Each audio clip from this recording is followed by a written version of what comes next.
പറഞ്ഞല്ലേ. Chicken ready, chicken കറി ready. ഇതാ pizza. Baby കള്ള ബേബി. ചിക്കൻ കറി ഇഷ്ടമില്ലാത്ത ആരാണുള്ളതല്ലേ. അപ്പോൾ എൻ്റെ ഉമ്മച്ചിയുടെ സ്പെഷ്യൽ ചിക്കൻ കറിയുടെ റെസിപ്പി ഞാൻ ഇന്നത്തെ ഹോം വ്ലോഗിൽ കൂടെ ഷെയർ ചെയ്യും കേട്ടോ. എനിക്ക് ഏറ്റവും ഫേവറേറ്റ് ഉമ്മ വെക്കുന്നതിൽ ഉമ്മയുടെ ഈ ചിക്കൻ കറിയാണ് കേട്ടോ. ഞാൻ വെച്ചാൽ പോലും ഇത്ര ടേസ്റ്റ് വരാറില്ലായിരുന്നു. പിന്നെ ഞാൻ ഉമ്മയുടെ റെസിപ്പിയൊക്കെ ചോദിച്ച് പിന്നെ ഞാനും ഉമ്മയുടെ ചിക്കൻ കറി ഉണ്ടാക്കാറുണ്ട്. അപ്പോൾ ഇതിന് ആവശ്യമായിട്ടുള്ള എല്ലാ ഇൻഗ്രീഡിയൻസും ഇവിടെ ഉമ്മ പ്രിപ്പയർ ആക്കി നേരത്തെ തന്നെ വെച്ചിട്ടുണ്ട്. നെച്ചോറ് ആദ്യമേ വെച്ചു. അപ്പോൾ ഈ ഒരു ചിക്കൻ കറി ഉണ്ടാക്കാൻ വേണ്ടി ആദ്യം നമ്മൾ കുക്കർ എടുത്ത് അടുപ്പത്ത് വെച്ചിട്ടുണ്ട്. ഇനി അതിലേക്ക് കുറച്ച് ഓയിൽ ഒഴിക്കുക. ഇവിടെ ഇപ്പോൾ വിൻ്റർ ആയത് കാരണം ഓയിലൊക്കെ കോക്കനട്ട് ഓയിലാണേ. കോക്കനട്ട് ഓയിലൊക്കെ നല്ല കട്ട പിടിച്ചിട്ടുണ്ട്. അങ്ങനെ ഓയിൽ കുറച്ചൊഴിച്ച് ജിഞ്ചർ ഗാർലിക് പേസ്റ്റ് അതിലോട്ടിട്ട് നല്ലപോലെ ഒന്ന് സോട്ട് ചെയ്തെടുക്കുക. ഇനി അതിലേക്ക് നമുക്ക് ആവശ്യമായിട്ട് വേണ്ടത് ഗരം മസാലയാണ്. ഗരം മസാല മീൻസ് അറിയാലോ, ഗ്രാമ്പൂ, പട്ട, ഏലക്ക. ഇത് മൂന്നും റോ ആയിട്ട് എടുത്തിട്ട് മിക്സിയിൽ അടിച്ചെടുത്തതാണ് കേട്ടോ ഗരം മസാല.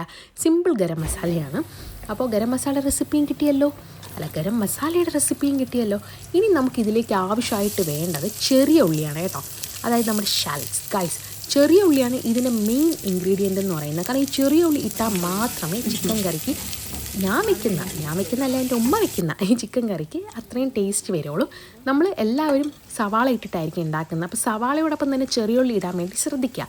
കൂടുതൽ ചെറിയ ഉള്ളി ആയാലും ഒരു കുഴപ്പമില്ല. ഇപ്പം നമ്മൾ ഏകദേശം കുറച്ച് ചെറിയ ഉള്ളി കൂടുതലാണ് എടുത്തിട്ടുള്ളത്.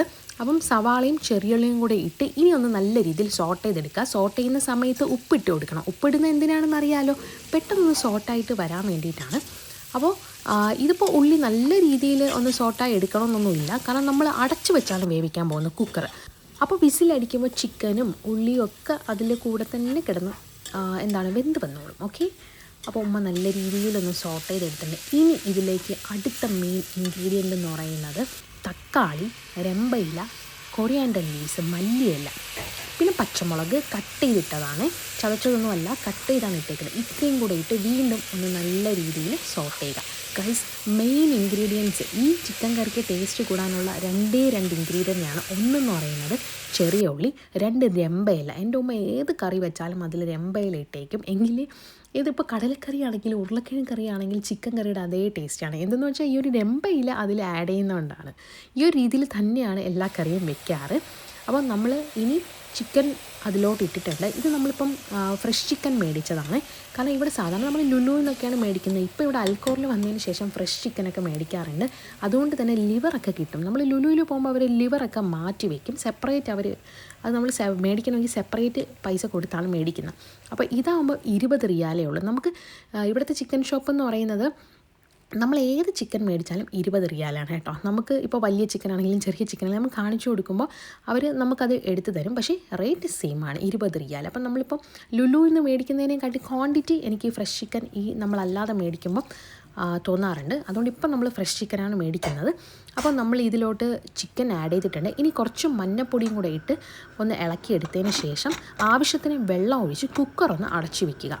ഇനി ഒരു 5-6 വിസിൽ അടിക്കട്ടെ. കാരണം ഇവിടുത്തെ വെള്ളത്തിൻ്റെ കുഴപ്പമായിരിക്കും. ഖത്തറിലുള്ളവർക്ക് മനസ്സിലാവും. കുറച്ചൊന്ന് വേവാൻ ഭയങ്കര പാടാണ്. എന്താണെങ്കിലും ഇപ്പം നമ്മുടെ നാട്ടിലൊക്കെ എനിക്ക് ചിക്കനൊക്കെ ഒരു 2 വിസിലൊക്കെ അടിക്കുമ്പോൾ തന്നെ പെട്ടെന്ന് വെന്ത് വരും. ഇവിടെ എന്താണെന്ന് എനിക്കറിഞ്ഞൂടാ.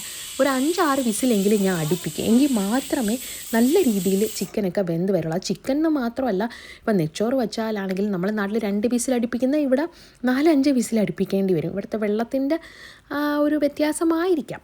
ഇനി നമ്മുടെ ചിക്കനൊക്കെ ഇവിടെ വെന്ത് വന്നിട്ടുണ്ട്. അപ്പോൾ നമ്മൾ കുക്കർ തുറന്നതിന് ശേഷം ആദ്യം ഇടുന്നത് മല്ലിപ്പൊടിയാണ്. അപ്പോൾ ആദ്യം നമ്മൾ കൊറിയാൻഡർ പൗഡർ ഇടുക. ഒരു 5-6 സ്പൂണും ഇടുന്നുണ്ട്. അതിനുശേഷം നമ്മൾ ഇനി ഇടേണ്ടത് പെരിഞ്ജീരക പൊടിയാണ് കേട്ടോ, ഫെനൽ പൗഡർ. ഈ ഒരു ഫെനൽ പൗഡർ ഇട്ടതിന് ശേഷം ഇനി ചില്ലി പൗഡർ, മുളക് പൊടിയും കൂടെ ഇട്ട് നല്ല രീതിയിലൊന്ന് ഇളക്കി എടുക്കുക. ഇനി കുറച്ച് നേരം ഈ പൊടികളുടെ ആ ഒരു പച്ച മണമൊക്കെ ഒന്ന് പോട്ടെ.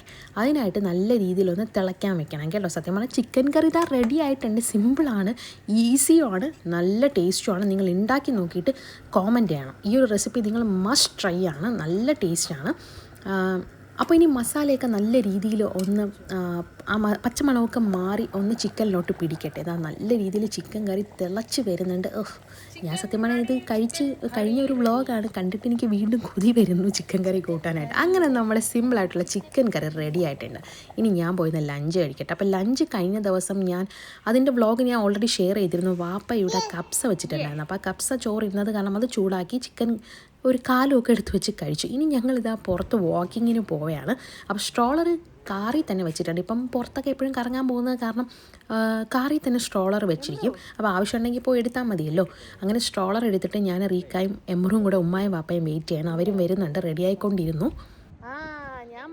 ഞാൻ എൻ്റെ വെള്ളം അവിടെ വെച്ചിരുന്നു, മറന്ന് ഈ റീക്ക വിളിച്ചേൽ. ഇനിയിപ്പോൾ കുഴപ്പമില്ല, ഞാൻ രണ്ടും എടുത്ത് വെച്ചിരുന്നു വെള്ളമേ. അങ്ങനെ നമ്മൾ അൽക്കോറിലെ കോർണിഷ് ബീച്ചിൽ പോവുകയാണ്. നടന്നാണ് പോകുന്നത്. വീട്ടിൽ നിന്ന് നമ്മുടെ അപ്പാർട്ട്മെൻറ്റിൽ നിന്ന് വളരെ അടുത്താണ്. അപ്പോൾ സൂക്ക് വഴി നമുക്ക് നടന്ന് ആ ഒരു കോർണിഷ് ബീച്ചിലോട്ട് പോകാവുന്നതേ ഉള്ളൂ. അങ്ങനെ കാര്യങ്ങളൊക്കെ പറഞ്ഞ് നമ്മളിതാ നടന്ന് ബീച്ചിൽ പോയി. ഇപ്പോൾ കുറേ നാളായിട്ടോ ഞാൻ ബീച്ചിൽ പോയിട്ട്. ഉമ്മയൊക്കെ വന്ന് ഒരു മാസമൊക്കെ കഴിഞ്ഞു. ഒരു മാസമൊക്കെ ആവും കേട്ടോ. ഞാനും പാപ്പയും കൂടെ എന്തോ കാര്യം പറഞ്ഞിങ്ങനെ സീരിയസ് മാറ്ററൊക്കെ പറഞ്ഞ് വരെയാണ്. അതിൻ്റെ എക്സ്പ്രഷനാണ് എൻ്റെ മുഖത്ത് പെട്ടെന്ന് മാറിയത്. അങ്ങനെ ഞാൻ എന്താ പറഞ്ഞു വന്നത്, ഒരു മാസമൊക്കെ കഴിഞ്ഞു കേട്ടോ. ആദ്യം ഇവർ പറഞ്ഞതിന് മുന്നെയാണ് പൊക്കോണ്ടിരുന്നത്. ഇവിടെ ഇങ്ങനെ ഈ ചെടികളിങ്ങനെ വെച്ചിട്ടുണ്ട്, പൂക്കൾ അതിനോടൊപ്പം ഉണ്ട്. പക്ഷേ വെള്ളം ഒഴിച്ചിട്ടില്ലെന്ന് തോന്നുന്നു, കുറേ ആയെന്ന് തോന്നുന്നു. ഫുൾ ഡ്രൈ ആയി കിടപ്പുണ്ട്, പൂക്കളൊക്കെ പോകുന്നുണ്ട്. അപ്പോൾ ഇവിടെ ഒരു മോണുമെൻ്റ് ഉണ്ട്. ഇതിലെന്തോ ടർക്കിഷ് ഭാഷയിലാണ് എഴുതിയിട്ടുള്ളത്. അതുകൊണ്ട് തന്നെ എനിക്കൊന്നും മനസ്സിലായില്ല. അപ്പോൾ ഇവിടെ നിർത്തി ഉമ്മായും വാപ്പായും വീഡിയോ ഒക്കെ എടുത്തു, ഫോട്ടോ എടുത്തു കൊടുത്തു. ഇവിടുത്തെ വ്യൂ ഒരു രക്ഷയില്ല. നമുക്ക് ഈവനിങ് ഒക്കെ ആകുമ്പോൾ ഒന്ന് നടക്കണമെന്നൊക്കെ തോന്നിയാൽ ഈ ബീച്ചിൽ, കോർണിഷ് ബീച്ചിൽ വരാം. അപ്പോൾ ഇവിടെ ഈ ഒരു ബീച്ചിന് തൊട്ട് മുന്നേ ആയിട്ട് ഒരു ചെറിയൊരു കടയുണ്ട്. ഇവിടെ നല്ല ഈവനിങ് സ്നാക്സ് കിട്ടും, അതുപോലെ തന്നെ നല്ല അടിപൊളി ചായയും കിട്ടും. എപ്പോൾ വന്നാലും ഈ ഒരു ഖത്താരി ട്രഡീഷണൽ സ്നാക്ക് ഈവൻ എംബ്രൂന് ഇവിടുത്തെ ബ്രദർ കൊടുക്കും കേട്ടോ, ഫ്രീ ആയിട്ട് കൊടുക്കുന്നതാണ്. അങ്ങനെ നമ്മൾ ചായയും പിന്നെ ഒരു സമൂസയും പിന്നെ ഇന്ന് വന്നപ്പോഴാണ് ഞാൻ സത്യം പറഞ്ഞാൽ ഈ ഒരു പിസ്സ കാണുന്നത്. അപ്പം ഇതെന്താണെന്ന് ചോദിച്ചപ്പോൾ പിസ്സയാണെന്ന് പറഞ്ഞു. അപ്പം ഞാൻ എന്നാൽ പിന്നെ ട്രൈ ചെയ്ത് നോക്കാമെന്നും പറഞ്ഞ് പിസ്സ മേടിച്ചു. ഇവിടെ ഒരു നോർത്ത് ഇന്ത്യൻ സ്റ്റൈൽ സമൂസയൊക്കെ കിട്ടും, പിന്നെ ഹരീസ് കിട്ടും, ഖത്തരി ഫുഡ്സൊക്കെ ഉണ്ടാക്കും കേട്ടോ. നല്ല ടേസ്റ്റാണ് എല്ലാം. അങ്ങനെ നമ്മളിവിടെ വരുമ്പോൾ ഇടയ്ക്കൊക്കെ വരുമ്പോൾ എന്തെങ്കിലുമൊക്കെ മേടിക്കാറുണ്ട്. അങ്ങനെ നമ്മൾ ചായയും സ്നാക്സും ഒക്കെ മേടിച്ചിട്ട് ഇവിടെ തന്നെ നമുക്ക് ഇരിക്കാനുള്ള സൗകര്യമുണ്ട്, അതുപോലെ തന്നെ കുട്ടികൾക്ക് കളിക്കാനുള്ള പ്ലേ ഏരിയ ഉണ്ട്. അങ്ങനെ എമ്രൂനെ കുറച്ച് നേരം വാപ്പ എൻ്റർടൈൻ ചെയ്യുന്നുണ്ട്.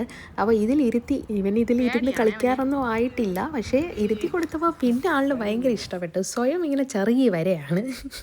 അങ്ങനെ കുറച്ച് നേരം അവനെ കളിപ്പിച്ചു. പിന്നെ ആ കാറിലിരുത്തിയപ്പോൾ അതിലിങ്ങനെ നമുക്ക് ഹാൻഡിലൊന്നുമില്ല, അതുകൊണ്ട് തന്നെ അവന് ഓൾറെഡി ഇരിക്കാനും അറിയില്ല, അങ്ങനെ ഇരിക്കാറുള്ള പ്രായമൊന്നും ആയിട്ടില്ല. അപ്പോൾ അതുകൊണ്ട് അവനത് ഇഷ്ടപ്പെട്ടില്ല, അവൻ അതിൽ നിന്ന് ഇറങ്ങുന്നുണ്ടായിരുന്നു. അപ്പോൾ ഇതിൽ കുറച്ച് നേരം അവനെ കളിപ്പിച്ചു. പിന്നെ ഞാൻ ചായ കുടിച്ചില്ലായിരുന്നു, ഉമ്മായും വാപ്പായൊക്കെ അവിടെ നിന്ന് തന്നെ ചായയൊക്കെ കുടിച്ചു. അപ്പോൾ ഞാൻ ഇവിടെ ഇരുന്ന് ചായ കുടിക്കുന്നുണ്ട്. പിന്നെ ഇത് നമ്മൾ സാധാരണ എപ്പോഴും സമൂസ മേടിക്കാറുണ്ട്. അപ്പോൾ ഇത് കുറച്ചൊരു ബിഗ് ജീൻ്റെ സമൂസയായിരുന്നു, ഒരു തടിയൻ സമൂസ. അപ്പോൾ ഈ ഒരു സമൂസ ആ ബ്രദർ കൊടുത്താണ്. ഇതിലിപ്പം മസാലയൊക്കെ ഇപ്പോൾ മാറ്റിയിട്ടുണ്ട്, വേറെ ടേസ്റ്റാണ്, കൊള്ളാമെന്നൊക്കെ പറഞ്ഞ് തന്നതാണ്. അങ്ങനെ റീക്ക ഇരുന്ന് കഴിക്കുന്നുണ്ട്. റീക്കാക്കാണ് ഇവിടുത്തെ സമൂസ ഇഷ്ടം.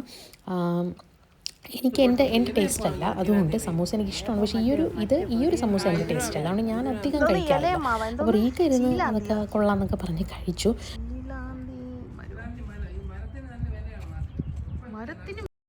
നമ്മുടെ നാട്ടിലെന്തോ ചീലാന്തി മരം എന്നൊക്കെ വാപ്പ പറയുന്നുണ്ട്. ഞാൻ ഈ മരം കണ്ടിട്ടുണ്ട്, പക്ഷെ നമുക്കതിൻ്റെ പേരൊന്നും പറഞ്ഞില്ലല്ലോ. വാപ്പ ഇതിന് മുന്നേ വന്നിട്ടുണ്ടെങ്കിൽ ഇപ്പോഴാണ് ശ്രദ്ധിച്ചതെന്ന് പറഞ്ഞു. ഇലയപ്പൊക്കെ അവിക്കുന്ന ആ ഒരു ഇലയാണെന്നൊക്കെ പറയുന്നുണ്ട്. അപ്പോൾ അങ്ങനെ അതൊക്കെ കാര്യങ്ങളൊക്കെ പറഞ്ഞ് നമ്മൾ അവിടെ കുറച്ച് നേരം സ്പെൻഡ് ചെയ്തു. പിന്നെ ബീച്ച് വ്യൂ ഒക്കെ ആസ്വദിച്ചു. പിന്നെ ഞാൻ അങ്ങോട്ട് അധികം പോയില്ല, കാരണം വെള്ളം ഇപ്പുറത്തെ സൈഡും കൂടെ കിടക്കുന്നുണ്ട്. അപ്പം അവിടെ എപ്പോഴും പോകുമ്പോൾ ഇങ്ങനെ ചറുകാറുണ്ട്, അത് പേടിച്ച് ഞാൻ പോയില്ല. ആ പുറത്തിങ്ങനെ പാലം പോലെ ഇങ്ങനെ കല്ല് കെട്ടിയിരിക്കുന്നില്ലേ, അതിൻ്റെ പുറത്തൂടെയൊക്കെ നടക്കാം. പിന്നെ അവിടെയൊക്കെ ഒരുപാട് പേര് ഇരിക്കാൻ പ്രശ്നമൊന്നുമില്ല. പിന്നെ ശ്രദ്ധിച്ചിരിക്കുക. അങ്ങനെ ഇതാ നമ്മുടെ ചന്ദ്രൻ, സൂര്യൻ പോകുന്നതാണ് ഞാൻ ചന്ദ്രൻ വന്നിട്ടല്ലേ. ഇതെന്ത് ഇങ്ങനെ ഇരിക്കണത്, അങ്ങനെ ഇരിക്കണേ